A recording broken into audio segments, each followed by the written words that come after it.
November 4th, 2017. My name is Kuldip Randhawa. I live in Surrey, BC, a province in Canada, a nation considered at the forefront of human rights. I have actually posted a number of videos on YouTube concerning numerous frauds such as APEC DC and CRA fraud. This fraud I'm going to talk about today is relating to a high-rise site in Surrey, BC.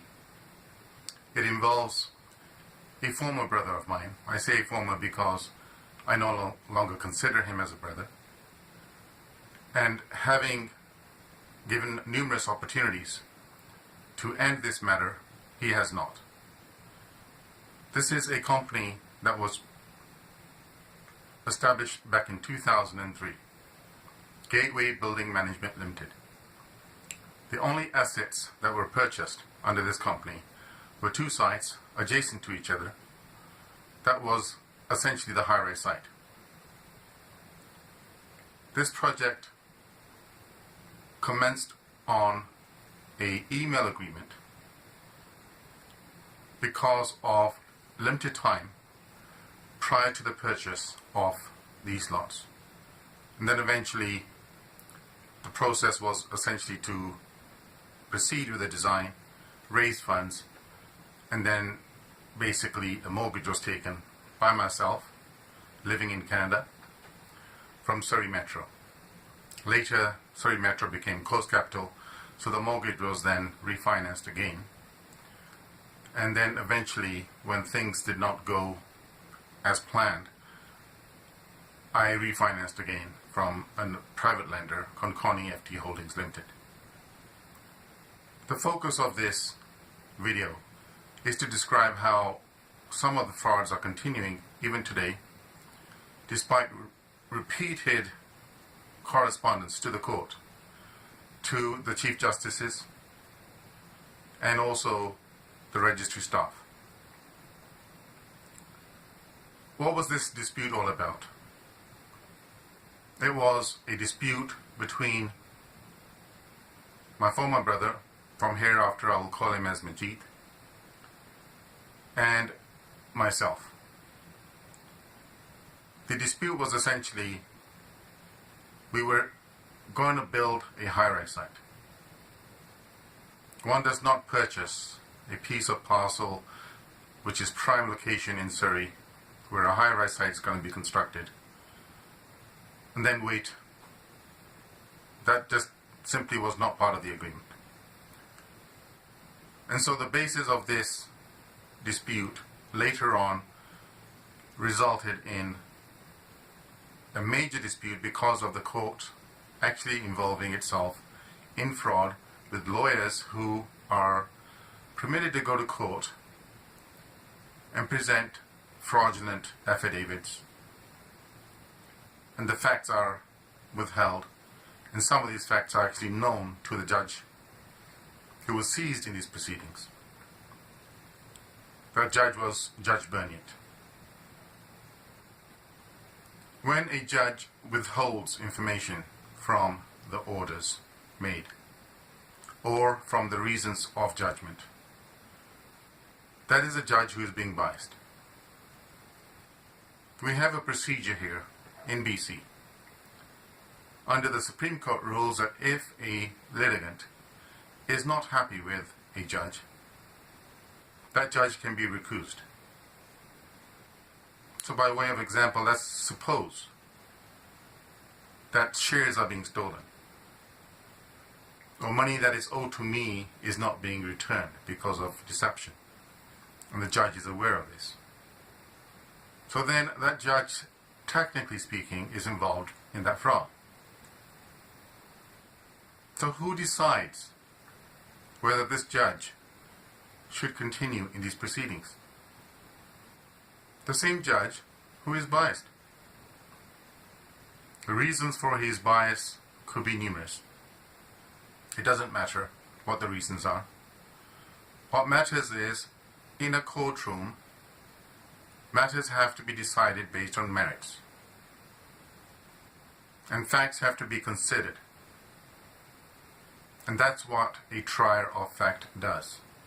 Despite making 2 applications to recuse Judge Burnett, he did not remove himself. That is much like a thief deciding for himself whether he should go to jail or not. It just isn't done. But I guess it's convenient to carry on, to bring the matter before the same judge who's biased, so that the trial can be prolonged, so justice can be delayed.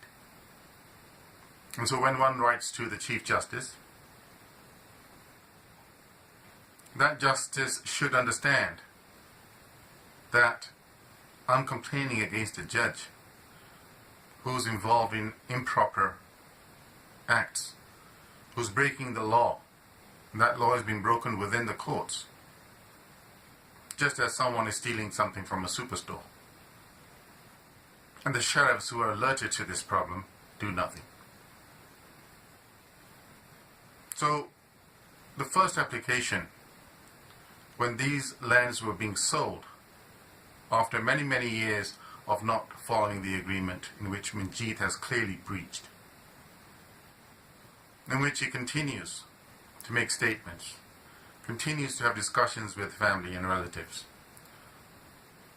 to persuade them otherwise. Sometimes he would allow me to sell the land and then say, no, you can't sell. This is a person who truly is a vexatious person.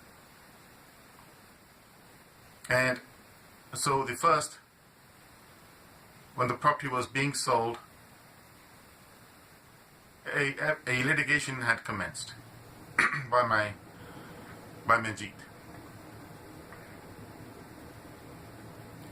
That is the action S111030, preventing the sale of the lands, despite the fact that he had actually forced the company into foreclosure, and then directly dealt with the private lender. Submissions made before Judge Burnett that this mortgage was assigned by the lawyers at Lawson Lundell, but yet no notification was given to the other person in this proceeding who actually brought Manjeet into the project, so that we could do something positive for the family, because I believed that was the desire that he wanted when he continually said to me, let's do something for the positive, for the family, and let's do something positive for a change.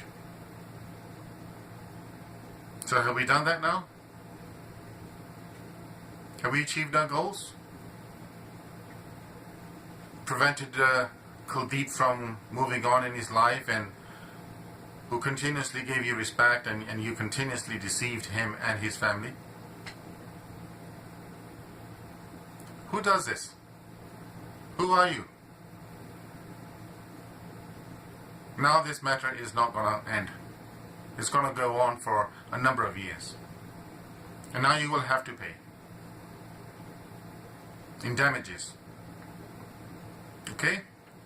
So, setting aside who Manjeet is for now, let's focus on the proceeding itself.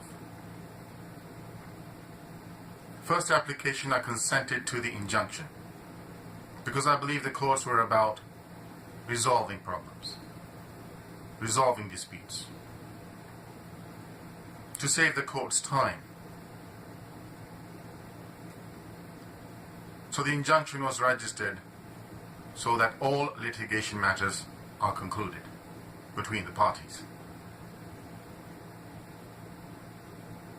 So a number of orders was made by Judge Burnett at my request that Manjeet is being misled by his lawyers. They're stating to him that Kuldip can't refinance. So an order was made by Judge Burnett stating that Lawson Lundell cannot state in correspondence that Kuldip cannot refinance. The actual wording is available in the court proceedings itself. So Manjeet clearly realized that what was happening here was incorrect. and so did his lawyers. And so the whole process went on in numerous proceedings, all tried and all heard before the same judge.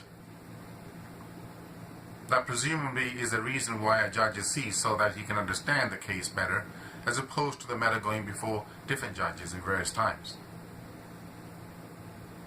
So it's not the case that Judge Bernier did not understand the evidence.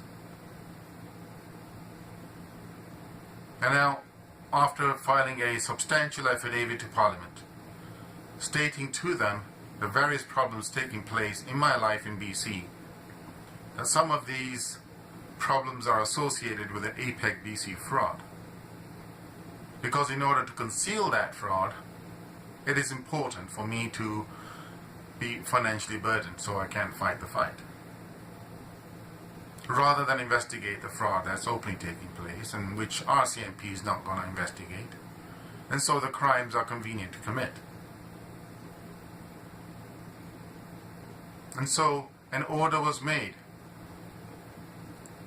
an application in September of 2013, where I came to court with a financing application, having spent some money on appraisals,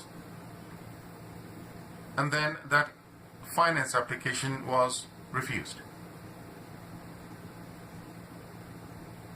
And so Majid comes along at the 11th hour through his lawyers, doesn't retain a broker.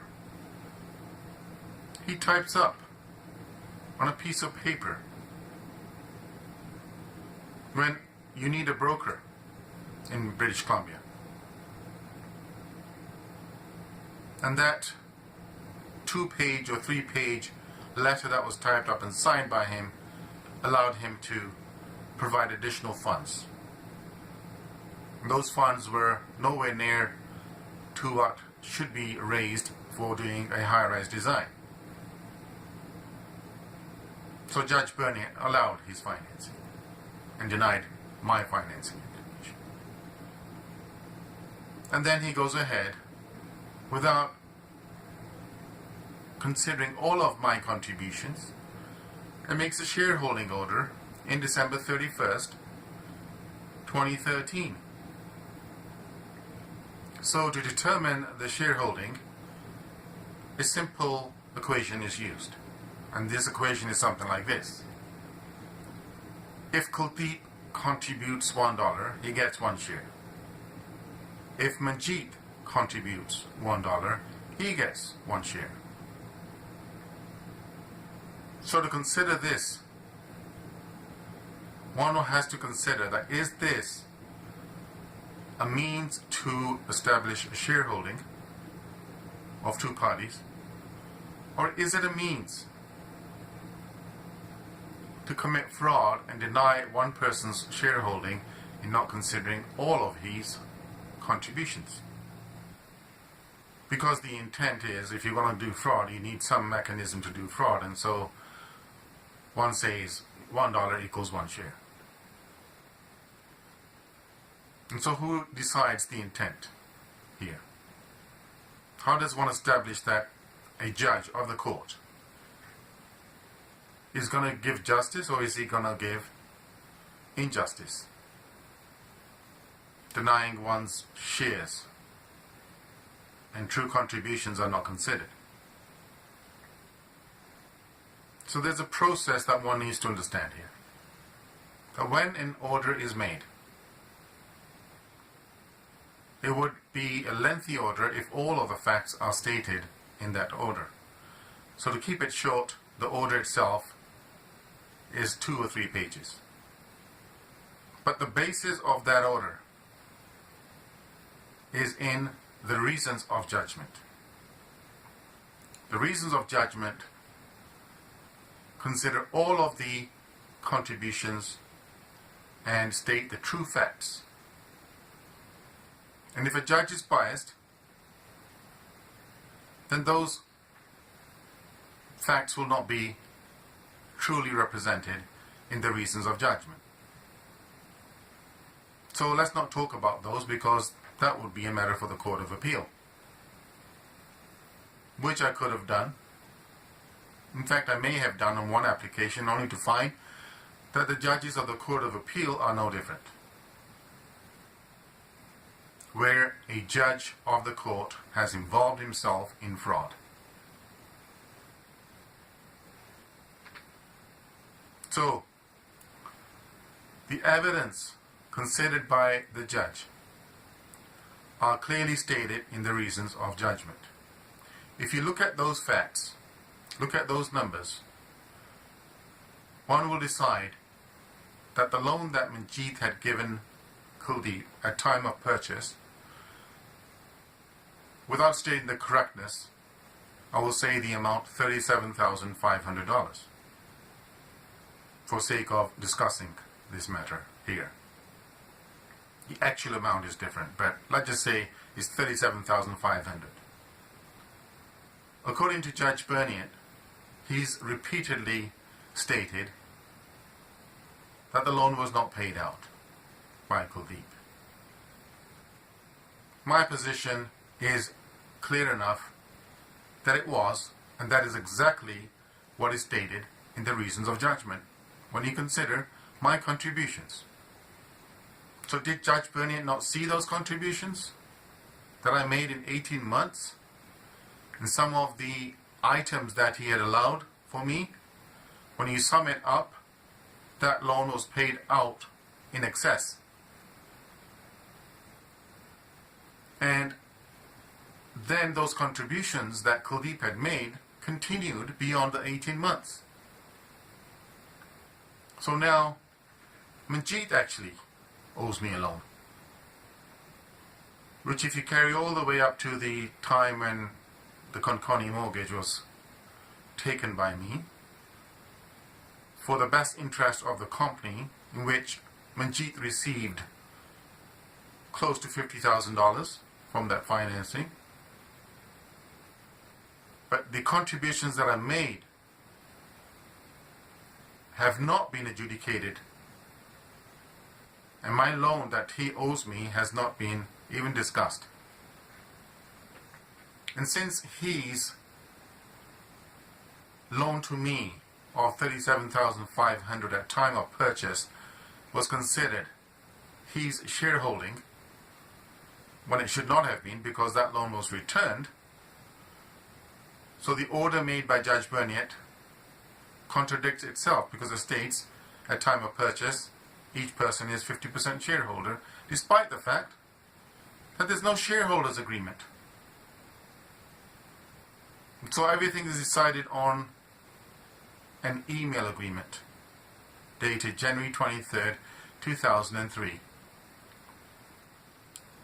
If we were going to do on a high-rise site and we went to a bank for financing, don't you think they're going to want a shareholders agreement, or are we supposed to take a 2-page email agreement to them? You are not a shareholder to begin with, and despite the order made by Judge Bernier, you are not a shareholder even now.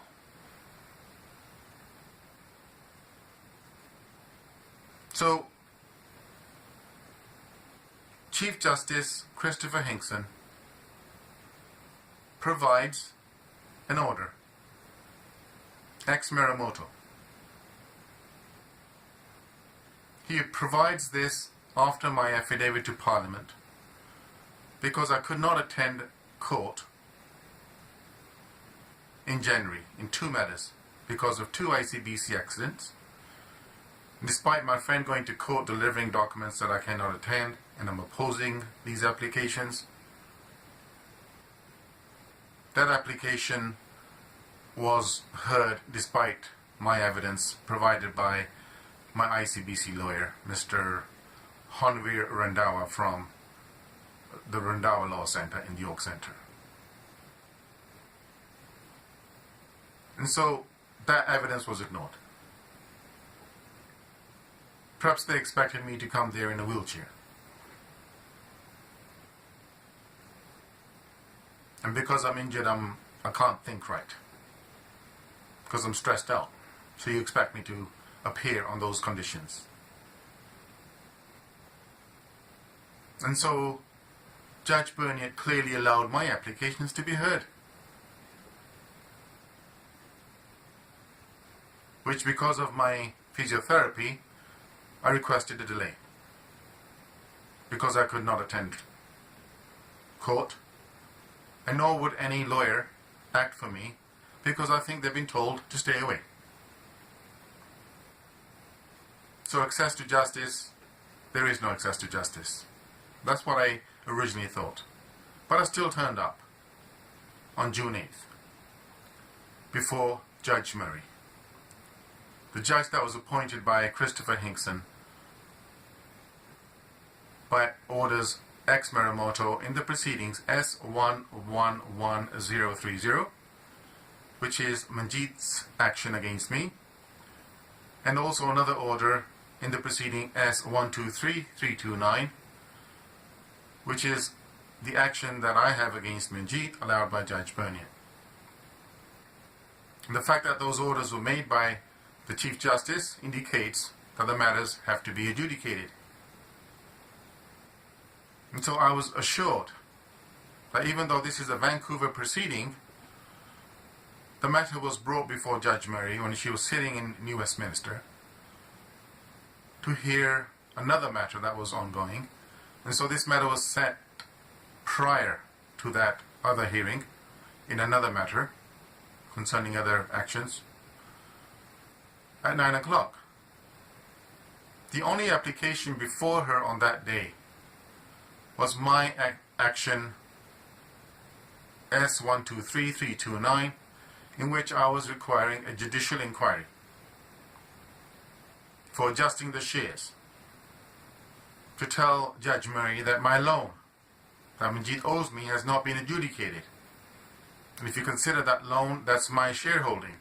So if my loan is $1 million, then my shares are $1 million. But if that million shares were considered, well then Manjeet has nothing and he owes me money. But that would be going against the flow of what's actually happening here.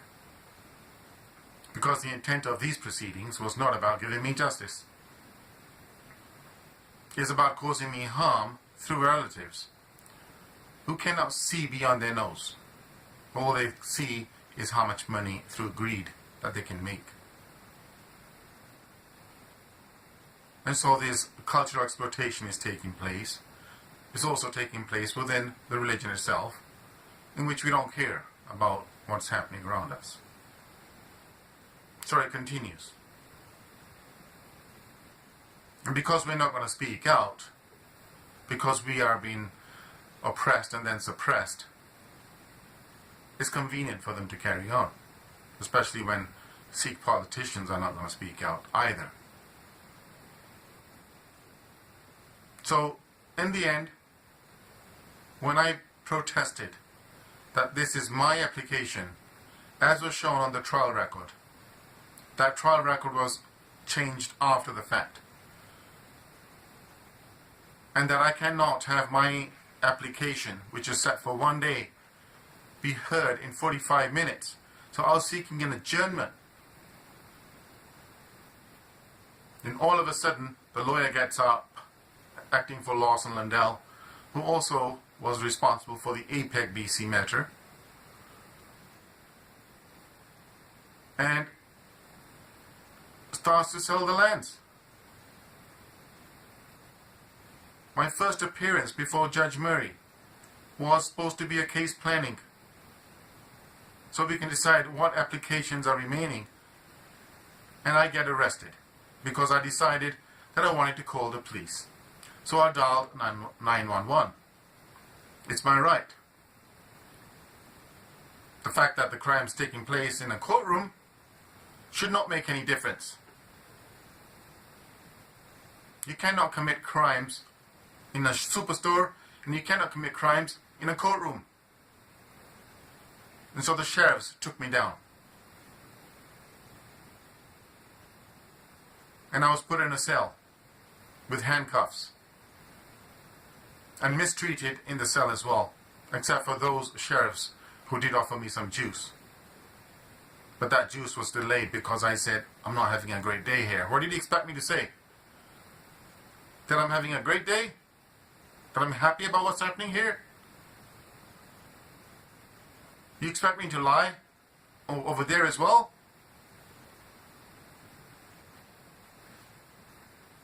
And so then I was released, because I thought Judge Murray had realized that she messed up. So now she goes and sets a case planning conference for June 22nd.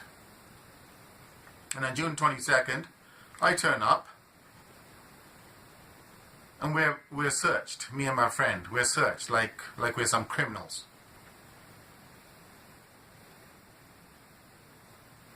And then it's decided that I'm vexatious because of an order made by Justice Verhoeven in the proceeding S147600. Then it was stated to me, everything's decided. Well, of course it's decided because you decided it ahead of time, ignoring my applications, which were refused for filing in the courts, when staff were told not to accept my applications. And when it was accepted forcibly, after raising concerns with Sue Smolin, who stated to me that everything is being wrapped up, well, if it's going to be wrapped up, then I need to be paid $5 million. And so Manjeet's funds have been released to him. Mine are still tied up in court, despite her saying to me that my funds are going to be released. So that other fraud can continue from other clients of mine who've been told to sue me because it's convenient now. Because now I've been declared vexatious. So you've done it once, so you carry on doing it in other proceedings. And engineers who are working with me, who stood by me, feel uncomfortable. And so now, the lands are sold because everything was decided according to Judge Murray. Then, on June 20th, which is the cost application, I'm told that the proceeding S 123329 is being dismissed on October 20th, 2017. It's supposed to be a cost application, but only you're supposed to be looking at the costs. So is this not evidence that the matters are not settled? And so lands were sold by a person who's not a shareholder, who owes me money, and the claim that was allowed by Judge Bernier, S123329, was for damages, which are beyond the shareholding, which are beyond the loan that Manjeet owes me. So, my message to Manjeet: this matter is not over. You need to return my money. If you still think that you can carry on deceiving your family and deceiving my family, giving false promises, the best way to describe your conduct here, so that people can understand this now.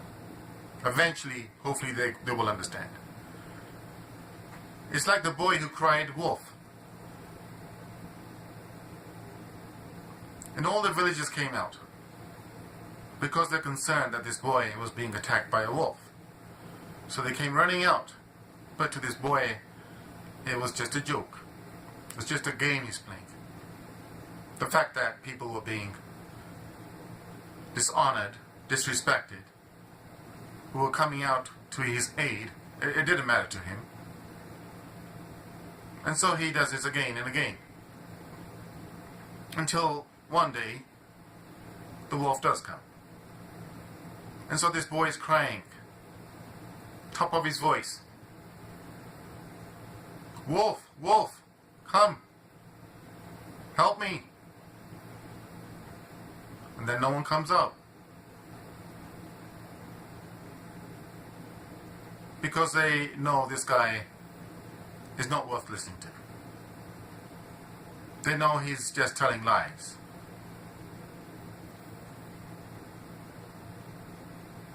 And so the story ends with everybody knowing what happens to the boy. That is my view of you at this stage. There is still time for you to say you have done wrong to me and to others in the family. It is time you change your ways. You cannot stand behind your lawyers and pretend that you are not aware anymore. I do not want Judge Murray to be involved in these proceedings. If she is going to be, I want my funds to be returned. And if you think that this application requires a few more applications in court, let's just assume there's a 5-day trial. So you can hold back the cost for 5-day trial. There is no need for you to hold back the rest of the money. My position is this. I would like the Chief Justice, Christopher Hinkson, to hear this matter. If he's going to ignore me, he can. But I think I made it pretty clear as to what is happening here.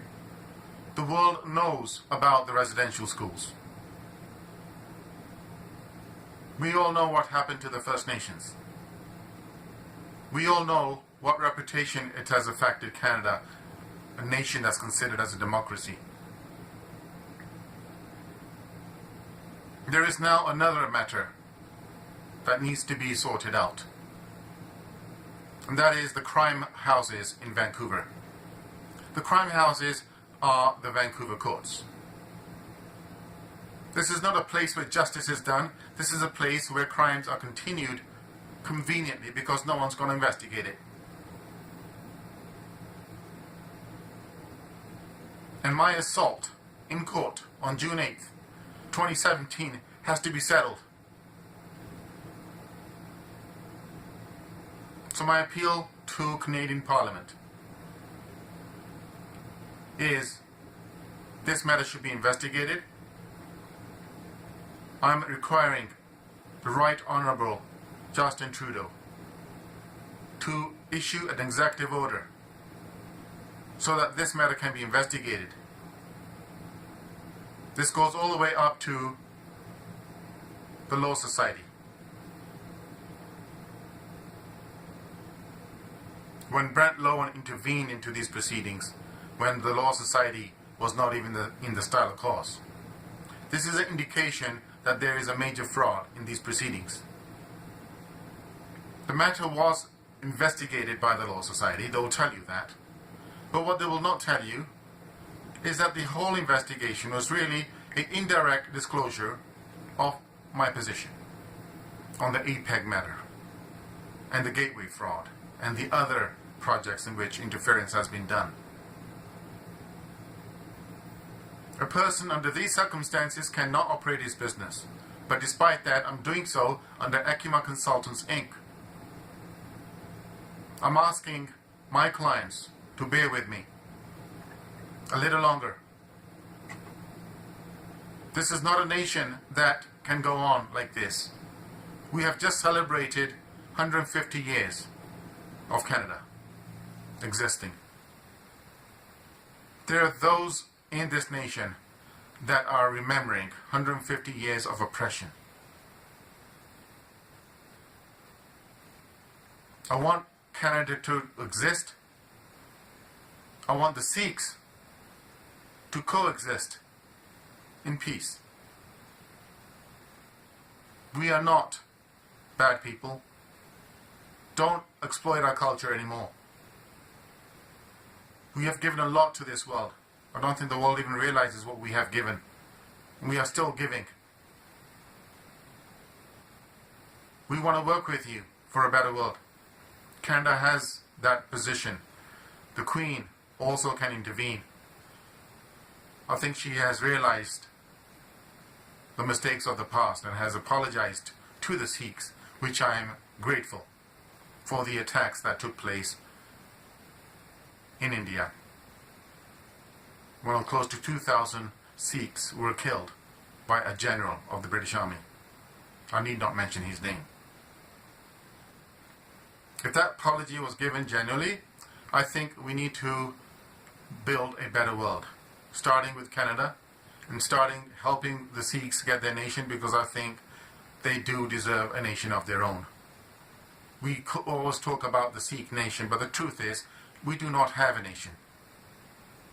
We're just Sikhs, wandering in one land and another, thinking that we belong to this nation. So my appeal to everyone to do something for sake of humanity. I think I've said enough. It is not my intention to offend people in Canada. If I have done so, it's because of my circumstances have to be understood clearly as to what's happening here. Anyone can get hold of me. My contact information by email, kuldiprandhawa5@gmail.com. That's KULDIPRANDHAWA5@gmail.com. God bless.